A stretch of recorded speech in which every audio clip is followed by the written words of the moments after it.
Was there a point when you realized you needed boundaries to protect your own well-being? And that looked like, how did it look like for you? How did it look like for you? I felt like my emotions were thin as paper. I love to read, and I couldn't even read because I couldn't keep a straight train of thought to focus on reading, to relax enough to read, to sleep, even though I was so tired because there's 5,000 thoughts in your head. And everything made me cry. Everything made me angry. Everything made me frustrated. The only thing that I didn't have an extreme emotion of was excitement. Nothing was exciting. I just had like a sense of doom. And I think I cried at the drop of a hat at everything. And the mention of my father to someone outside of being in front of my father, I cried. I cried at work. I cried with my friends. I cried at the grocery store. I cried.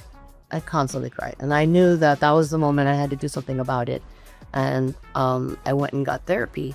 One of my coworkers offered me the name of her therapist. And when I went to go see her, it was such a relief to lay off that burden on her, to have an unbiased and, a place to lay that off of me. And that was one of the ways that I dealt with that.